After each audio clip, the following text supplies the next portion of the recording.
Now we welcome in Alexa Philippou of the Hartford Courant to the Minor Lounge. Alexa, how are you doing today? I am doing just about as good as you can be, all things considered. Just trying to get through these unprecedented times in one piece, mentally and physically, but otherwise all good. Yeah, absolutely. Obviously, you cover Connecticut women's basketball for the Courant over there. I'm working with Baylor basketball over here, and the two squads were supposed to have a top six showdown on Thursday. That of course was canceled yesterday. So we'll get right into it. What were you doing when the news broke, and how were you feeling about when once you heard it and saw those headlines coming across? Yeah, I think I was just working, and we had a availability with Gino and the players later that day, so I was kind of thinking ahead of that, and I see the email come through, and I'm just like, oh man, like, subject line like UConn Baylor canceled, and I was just like, it's one of those things where, especially this season, I've always gone into games thinking I won't believe it's happening until like I actually get there. Like once you get to a certain point, it's pretty, they're pretty sure they're going to play. But yeah, it was obviously a bummer. Hopefully, first and foremost, that Kim Mulkey, is healthy, that she recovers quickly from COVID, that the rest of her family isn't affected. And that's health and safety of the team, the players, the coaching staff, their families is first and foremost this season in my mind. So hopefully she recovers, quickly. But obviously from a basketball standpoint, definitely a bummer, especially because this was, like you said, a top six showdown.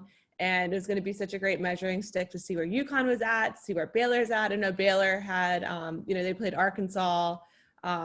So, they played other kind of ranked teams, and now they're kind of in the midst of conference play. UConn had their first ranked opponent that they played last week. So we're slowly getting a sense of where they stand up to other really good teams across the country. But that'll now have to wait. They are scheduled to go down to Tennessee. Tennessee is not ranked at this point, but that's their next big non-conference game unless they add one in a few weeks. So we'll see then. And then South Carolina in early February, but you just never know. Again, you can't really believe anything until you get to maybe the day of the game or the hour of the game. So definitely a bummer. I was definitely looking forward to the game, but again, health and safety is first and foremost this year.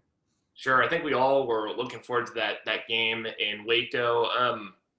What I mean, that just kind of sums up the times that we're living in. Just like a cancellation, 48 hours before the game with an unfortunate positive test, and like you said, hope that Coach Mulkey definitely recovers and shows no symptoms and gets back to full strength to rejoin the team there.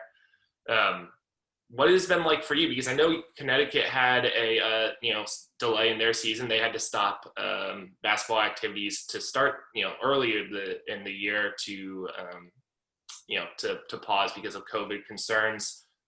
What has it been like for the team and you covering the team in this era that we're living in? Yeah, so the team stopped activities right before they're supposed to have their season opener, and that wiped out actually more non-conference games. Right. So they no longer were going to play. It was like Quinnipiac, which is a local school up here. Then they were going to play likely Mississippi State in that same kind of tournament, and Louisville. So that all got wiped out, and the team was definitely disappointed. I was really shocked about how much it seemed to affect Gino. Actually, he was really taking it pretty hard, and I think for them, I got the sense that it was just about like they felt like they needed to get to that first game to kind of get a little bit of that weight off their shoulders, and then that was delayed 2 weeks. Luckily, everyone in the program, it wasn't a widespread outbreak from the individual in the program that tested positive. Actually, I think there were two.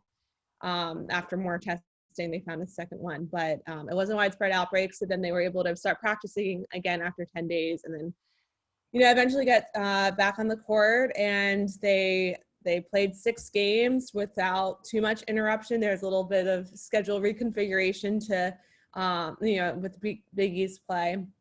but otherwise they were able to get through like relatively easily, at least from, I mean, I don't know how, I'm sure it was more difficult behind the scenes to make it all come together, but yeah, so they got 6 games in before this one got canceled. So it seems like I mean, we didn't talk with the players yesterday, but it seems like they're doing as well as I can be managing this, but I have no doubt it is taxing mental health wise, and physically it's really weird because they haven't played since last Tuesday at this point, and then they're going to play Saturday. So weird for them. And in terms of a reporter's perspective, definitely weird. I feel like I'm kind of getting accustomed to just being, expecting that a game could get canceled like a day or two before, or that, you just, again, like you never know what's going to happen. Gino kind of said it yesterday, nothing's fully off this year. Like nothing's fully on this year. Just things could pop up. They could decide they'll fit in the Baylor-UConn game sometime later this season if somehow there's an opening. Right. But the biggest adjustment for me in some ways has been not being at practice with the team. All of our availabilities over Zoom. I've been to all the home games. They do have limited media for that, but I have not been traveling because of the pandemic. So I'm covering games from home. So that is weird, but we are managing. Is that tougher for you not being able to be at practice and kind of just relying on press briefings and Zoom conferences? I would imagine it's usually better if we can be there in person and kind of see with our eyes what's going on instead of kind of reading box scores and things like that.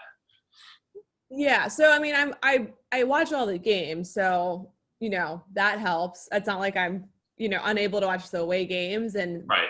Still able to do all the Zoom availabilities before, or going into a game, post game, like all that stuff is relatively intact. But one of the weirdest things for me is that I haven't actually met the freshmen in person, and it's just bizarre because they're like, that's kind of the main storyline for this season for UConn is how great these freshmen are, how great Paige Beckers is. And I mean, I just have no idea like if they would be able to like actually recognize or like know any of us, because they just talk with us over Zoom, and it's not the ideal way to develop those relationships with the players. So that's really weird. Hopefully that changes. The way I think about the Zoom thing is and I think UConn does it great because we even do breakout rooms over Zoom to talk with the players for availability. So they do it really well. I just really hope that obviously when it's safe that we can go back to in-person availabilities, because I think it's just better for developing that relationship, that trust with both the coaching staff and the players. And you also do see more when we could actually watch practice. You can see, how players are doing, but now we're relying just on what they're doing in games to have a sense of where they're at. Yeah, that's what I would imagine. Being able to be around the players, know them, kind of know their personalities, makes it, somewhat easier to cover them. Obviously, we're still watching the games, but missing that little aspect, it's a lot. It's a big factor. It's those little things that I guess reporters do behind the scenes that don't translate to the people reading our articles. So just like the players, have their game performances, but many people don't see their practices. So we're kind of the bridge to the public eye there. And COVID, from my perspective, is kind of taking that obviously away. But we're doing the best we can. Unfortunately, we had the game cancellations. You kind of touched on how Connecticut seems to be taking it kind of in stride the best they can. That's all they can do. But you mentioned that Gino was a little shook up at the start of the season when they had to cancel those other top non-conference games. How does he feel? How did he seem yesterday to you in the press conference? Yeah, I mean, I think he was just kind of resigned to the fact that this is how things are. I found it pretty interesting because he was asked about whether or not he thinks it'll kind of hurt UConn in the end, that they're not playing as of now like a pretty robust non-conference schedule, which is, again, no fault to their own. They had one scheduled, just everything was canceled. but he actually said something interesting. He didn't feel like that would necessarily make or break this team. I think he always sees those games as a measuring stick. I think he said yesterday, like, I find them fun. Like, it's a good environment, especially this year, though. There's not, I mean, I guess Baylor does allow fans. Is that right? Yeah, I think they're allowing Limited fans? 25%, I believe. Okay. Right. So maybe Baylor would have been different, but most games it's very limited fans, right? And so you're not getting a true road environment. It's not the same kind of road test that maybe you Right. you would get in a normal year. So I think that maybe, and especially too even if you think ahead to the tournament, if they get that far in the season, if everyone's going to be in San Antonio or in Texas playing, there's not going to really be a true like home court advantage like there usually is. So I just think it's a weird season, but potentially, especially because everyone is in this weird boat. Not a lot of people are getting in great non-conference play, that it won't necessarily maybe affect UConn. I think it's hard to tell, especially with a young team at this point, but he didn't necessarily seemed concerned that it would. But I think, otherwise he kind of had this line where he said, we knew when we were going into this season that when we were deciding to play, that this would be like a roller coaster, unlike anything we'd ever been on. And so I think yesterday was just another example of that. You'll see, but it's just weird too, because again, like nothing is for sure, nothing's completely off the table. So someone asked like, oh, could you guys reschedule the Baylor game, or are you guys going to ever schedule the Louisville game? And it's possible, or it's possible they find someone between now and what do you say, like 2:00, they have a plane technically still on hold to go on the road and play someone and on ESPN, but you just never know. I could get a email right now during this podcast that Sure. actually playing someone, and would not shock me at all. Yeah, absolutely. Things can change in an instant. Even he left the door open to reschedule the Baylor game. I'm curious. Michelle Volkel for ESPN wrote an interesting piece, kind of depicting just what the UConn Baylor rivalry is and has been in their 8 matchups. I'm curious, just from your guys' perspective and the team's perspective, how do they view Baylor, and is that a big rivalry to them? Is it not? Is it, do they want it to be something more? I'm just curious about that. Yeah, I mean, this would have been, I wish I could have asked the players this with the game coming up, but again, we didn't get to talk with them yesterday or at all this week leading up to the game, because I thought that was a really interesting piece. I think one of the things I've always thought as this relatively newcomer to the UConn sphere is that the Baylor series has always been very like Kim comes to play, not Kim comes to play, she's not playing, but she gets her teams ready to play. And the fact that the series is tied 4-4, it's not super lopsided in, one way or another at this point. I think in that respect, especially too, coming off of last year where Baylor beat UConn kind of in a embarrassing way, I would say. It was like at their home floor, it was like this double-digit loss after a fourth quarter collapse. I think I don't know if it has like that back and forth, like that kind of sentiment of a rivalry, because I don't really think when you think about the traditional UConn rivalries, you think of Tennessee, Notre Dame, maybe even Stanford, especially because the coaches would like go back and forth. But I actually feel like Kim and Gino are like not really like that. Although Kim was, we talked about this last time, I guess, that Kim was singing after the game. She was in a very good mood. The last year's game.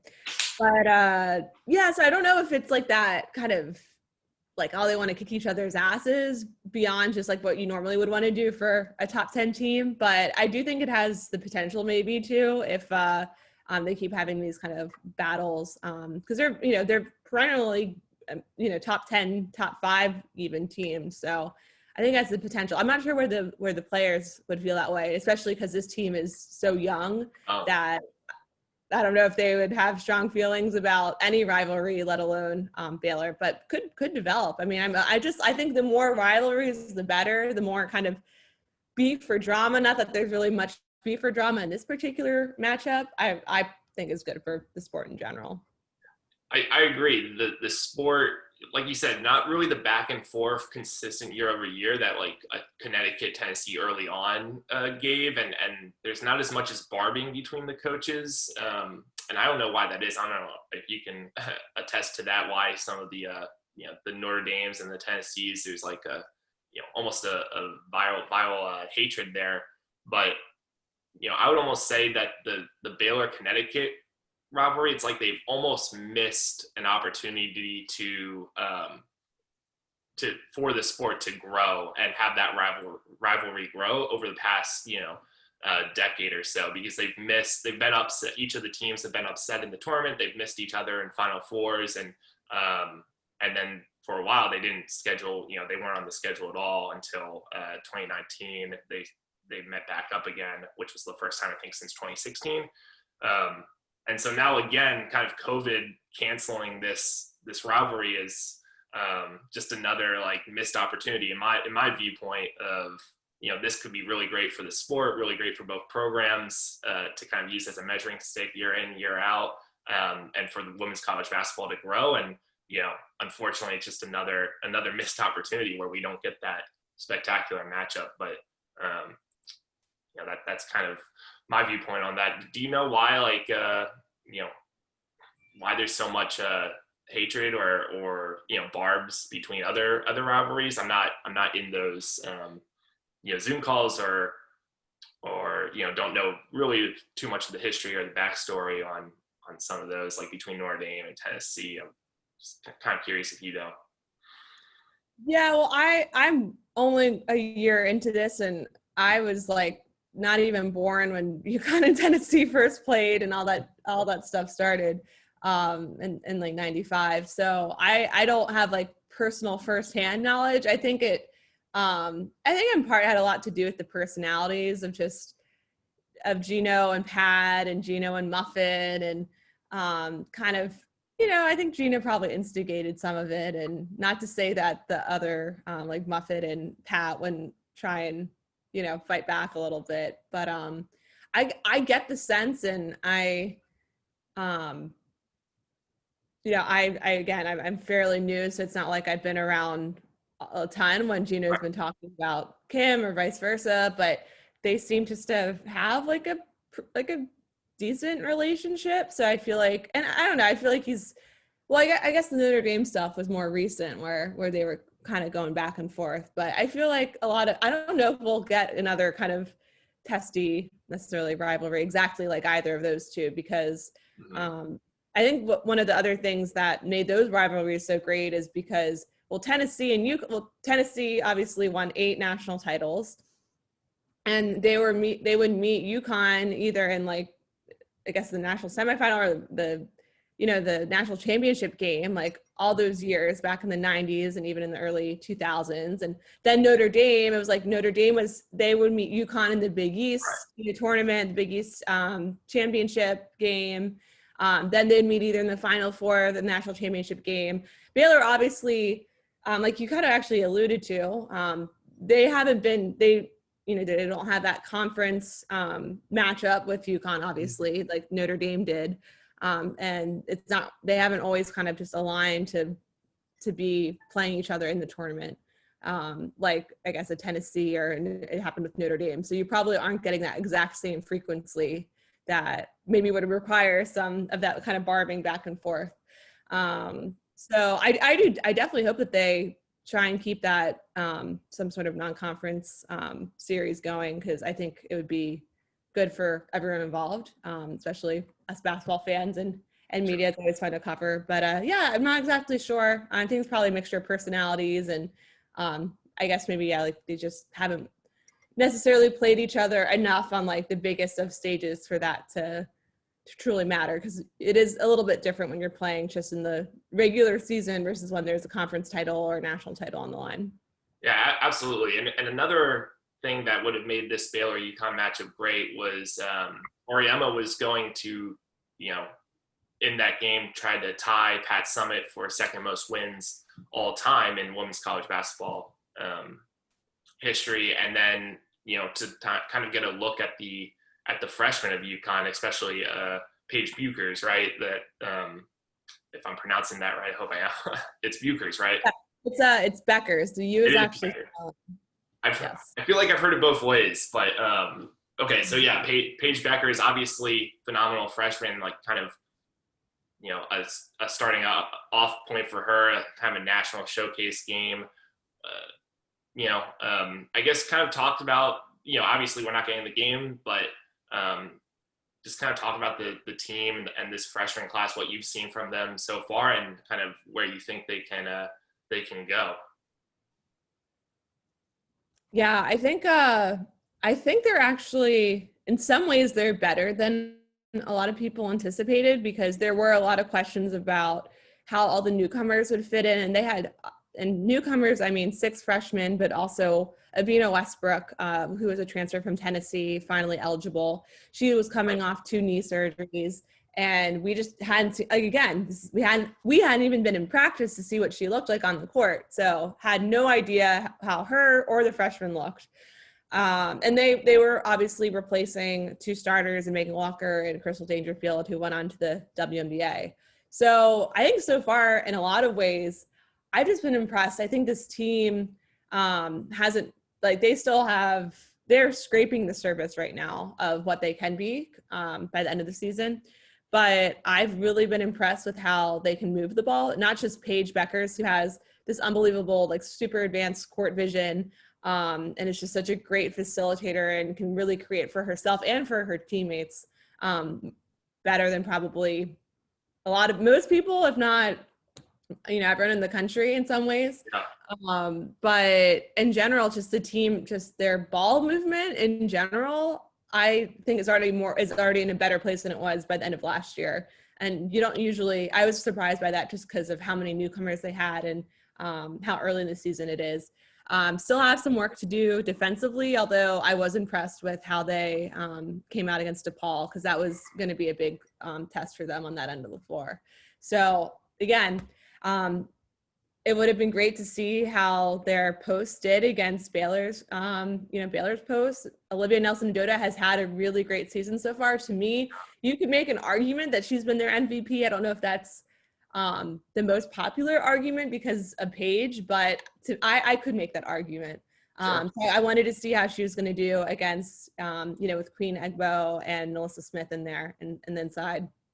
But we'll have to wait. And then they also had one of their other more exciting freshmen is Aaliyah Edwards, who's a 6'3", 6'3" post, and she has this physicality and this kind of relentlessness that has really been fun to watch. And I think that's another reason just I wanted to see her go up against those Baylor players, because they kind of could get out. Like, I remember last year, it felt like Baylor just kind of out-topped UConn down low, but I don't know if that would have been, I don't know, maybe it could have happened, but this year, I think they could have maybe fought back a little bit more. So again, I guess we'll never know unless somehow they meet up down the line in the NCAA tournament. Yeah. So, meet up down the line. I think because of so many cancellations, and you tweeted that like 40% of the Big East games have been canceled or rescheduled so far, and Big 12 just announced more conference games being canceled yesterday after the Baylor-UConn announcement.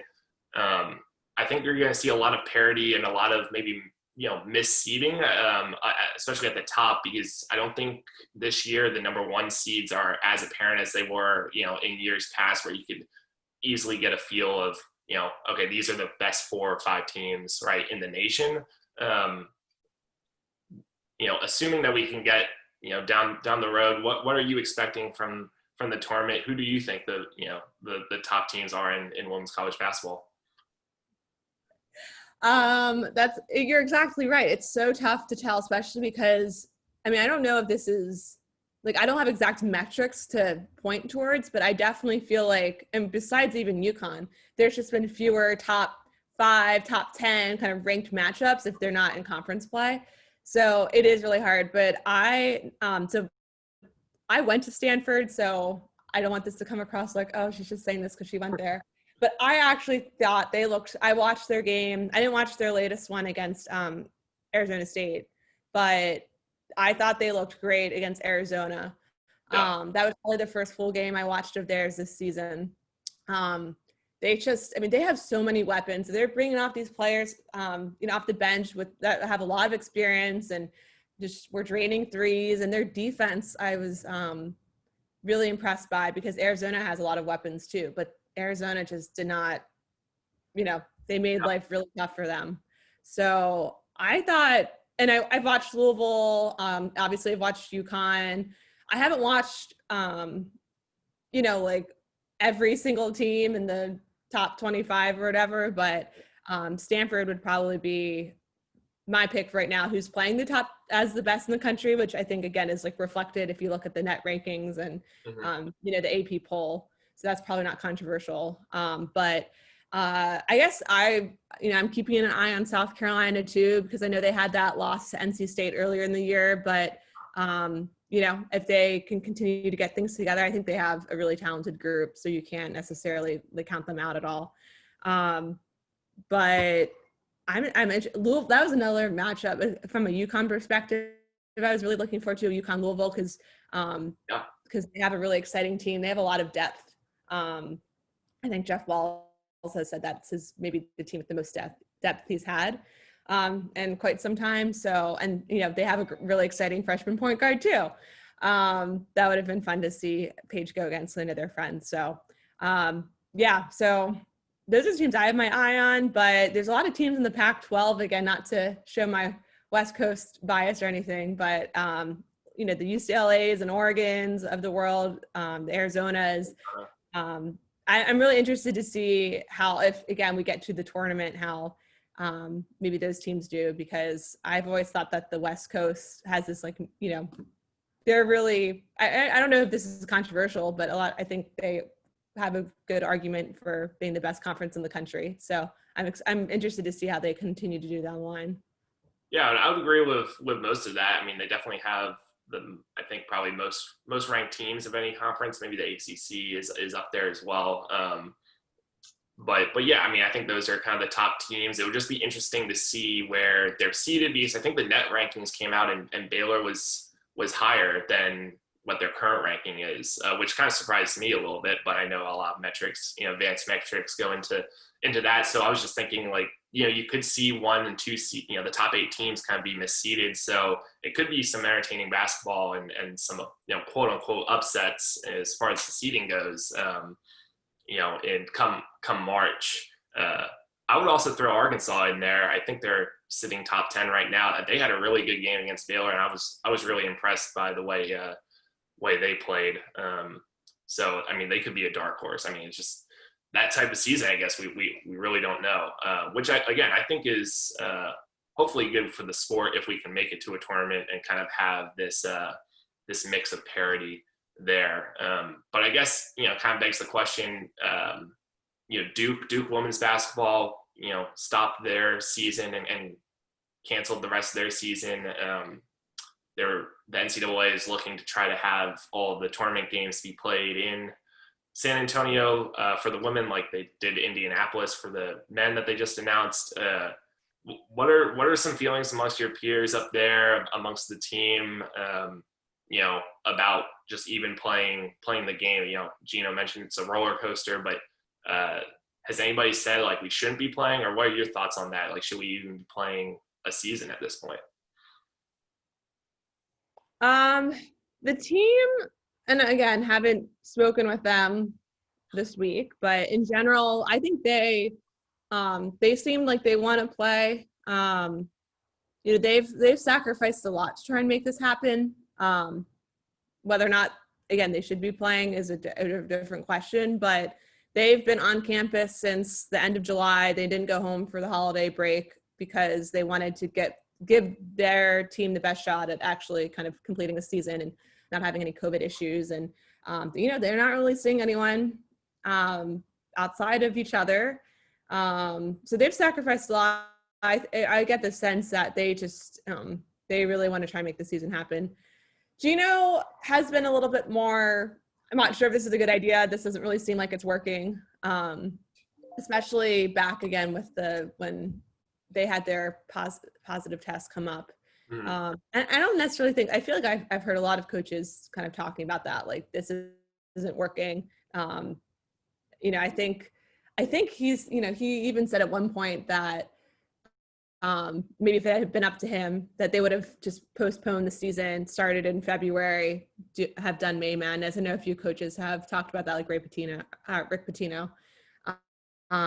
But again, I think I get the sense at this point, NCAA or these conferences really like they kind of are just doubling down on their initial plans, whether or not that's smart. Like I don't know if this is even gonna be on, you're posting the video part of this, but I'm gonna bring up my beautiful little Yeah, highlighted I love it. spreadsheet. All this red are postponed games. This is from December, this is for the Big East, December 30th through, this is at least January 17th. Like I look at this and I'm just like, how can you say this is this really the best option we have? And I was looking, so the first half of the Big East play, they got through 14 games of the 22 that were originally scheduled. So they moved some games up, but I guess like 12 of them were postponed. And so is that like 50% basically? Like just over 50% of the games that you have played against? Like I don't really, I think that might be their goal though. I mean, I can only really speak to the Big East, but I spoke with Val Ackerman a few weeks ago and I basically said like, obviously you want to get to 13 games because that's what you need to qualify the tournament, but like, is there like a specific threshold? And she basically pointed at that. Like if we get through 13 games and we have like the 20 max of 26 and that's like a 50% threshold, but like at what cost? I don't know. I have some doubts of whether or not this is probably the best way that they could have done it, if it's safe to play in the first place, of course. I think about the Seton Hall coach, Tony Bozzella, who got COVID, and he's been very public about how he developed pneumonia and blood clots in his lungs and his heart for a minute. And I mean, obviously, I think the players, I'm not trying to say if they got COVID, they'd be fine, like whatever. But I do think too, I do worry about the coaches. I thought about that when Kim got it. Like, Yeah. I hope she's okay too. So, but I think when I think about the team, like unless they pull a Duke, which is potential, like it's not out of the question that they could pull a Duke, but this is the conferences in large part deciding how they're going about this. So I don't know what the Big East will decide, or the Big 12, but it's just tough. I just hope everyone gets through it safely. Yeah. Did the Duke news like surprise you at all, or I mean, to me that kind of came out of left field, and then I thought about it and I was like, I guess that's not surprising, but it's just the fact that everybody's trying to push forward and play. We had the whole football season, and now we had the basketball season up to this point, and then they just kind of canceled the season, which is fine. It's their right to do so. It's just another surprising twist of this era. I mean, it was a little surprising in the sense that especially because it's Duke. It wasn't like SMU, for example. They also canceled or like opted out, whatever you want to call it, canceled, stopped.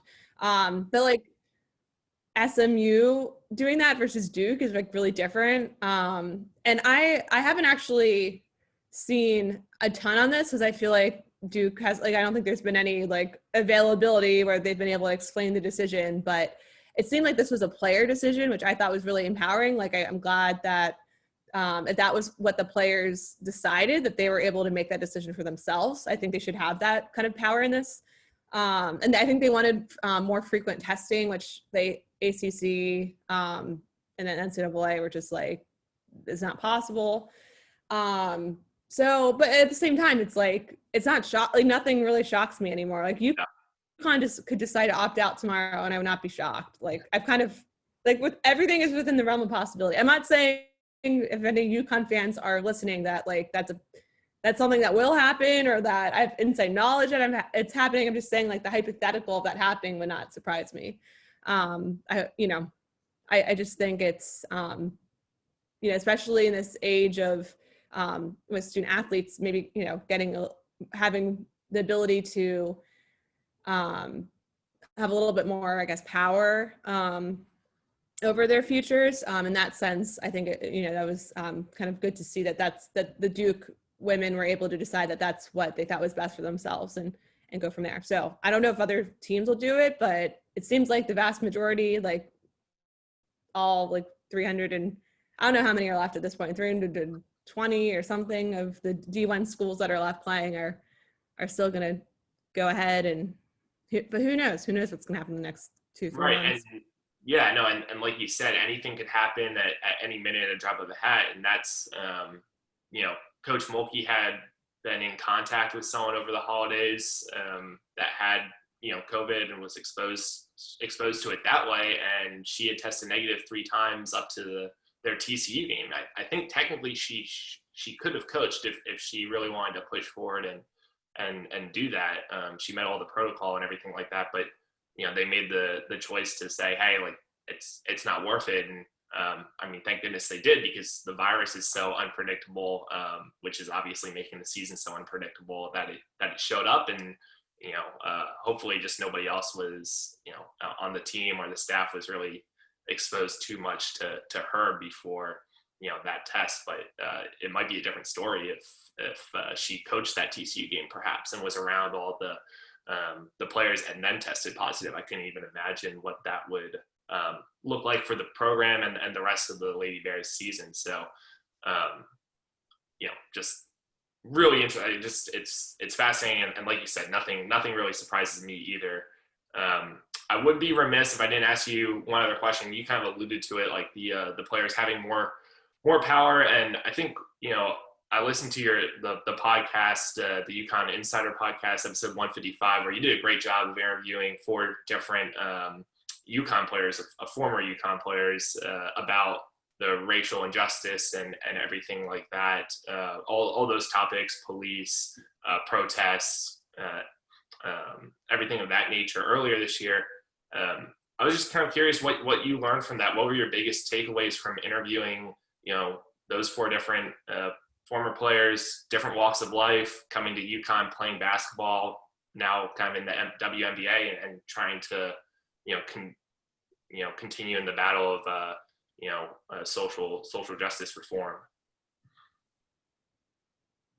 Yeah. So when I did that project, I really wanted that to be an opportunity. I didn't want it to be like I was interviewing them, and the way we edited it was that it was really like you didn't even hear my questions. I was just really trying to turn give the mic over to these women, these Black women, it was Nafisa Collier, Gabby Williams, Crystal Dangerfield, and Batuli Kamara.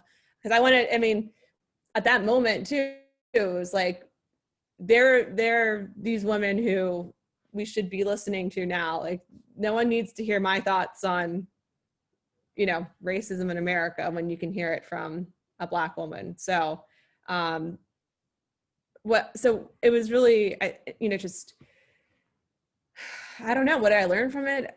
Just hearing about their experiences. You hear about Nafisa Collier. I remember she talked about her first experience, realizing that her first experience that she could remember with racism, where I think she was in kindergarten. Yes. And someone told her, a white girl told her she couldn't play with her anymore because Nafisa was Black. It was just it was stuff like that. And Gabby Williams talking about experiencing racism at UConn, not within a basketball context, but within I think it was her a staff member of a RA sort of situation, and people kind of didn't believe her about the experience. And I hope that, because what I got from it and what I hope other people got from it too, is that people realize that even these athletes who, especially, when you're a sports fan, you probably just think of them as basketball players and basketball players only, but they're, first of all, they're Black women. They've experienced these, horrible, situations where people are racist to them or their families. And, even beyond that, they have this incredible platform, and they have incredible voices that they're using to try and promote change and speak out against, the way things are. And I just hope that people realize that these athletes also have that dimension to them, but they're not just because they play basketball. And I think about this a lot too, because to be honest with you, I mean, the UConn fan base is a pretty white fan base. That's very white up here in Connecticut. And so I've always and this is something we talked a little bit on the podcast with, I think with Gabby. I remember talking with her about it, just like what those dynamics were like for, as her or as the other players being predominantly Black women playing for a very white fan base, how that kind of dynamic worked out. But I just hope that they're, and whether or not it's the past UConn players, the current or future UConn players, that they don't feel like they have to, like they can be themselves and that they can speak out for, against racism and anti-Blackness basically, so that they can,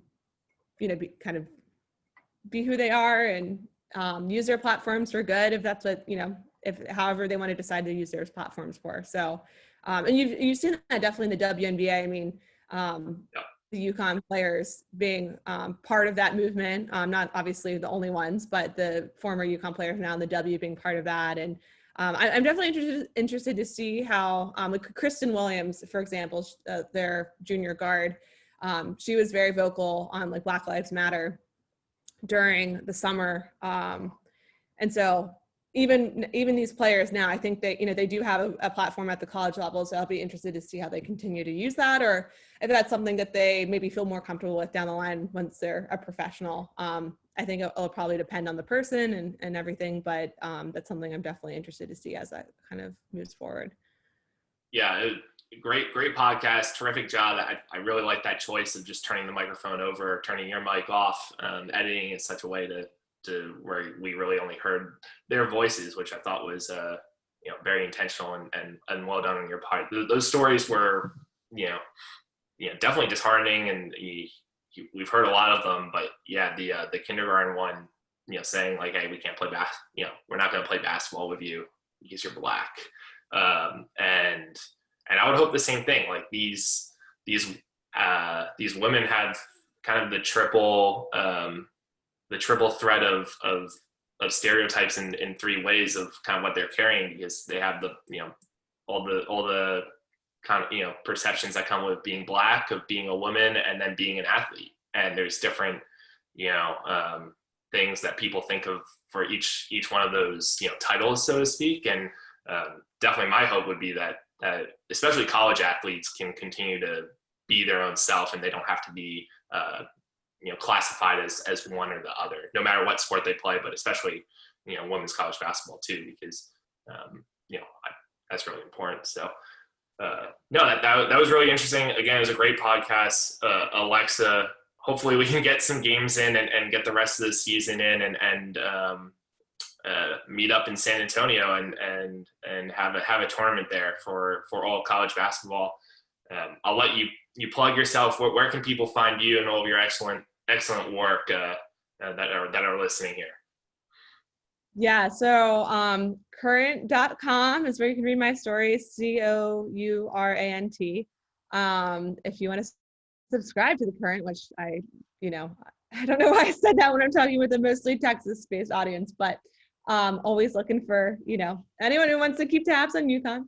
But no, and on Twitter, I'm at Alexa Philippou. It's PHILIPPOU. You can always find me there. Probably tweeting too much, if anything. But yeah, that's where you can find me. No, always excellent coverage of UConn women's hoops. So thanks so much for stopping by and joining the Minor Lounge. Definitely appreciate it. And good luck to the rest of the season. Thank you. Thanks for having me. Of course.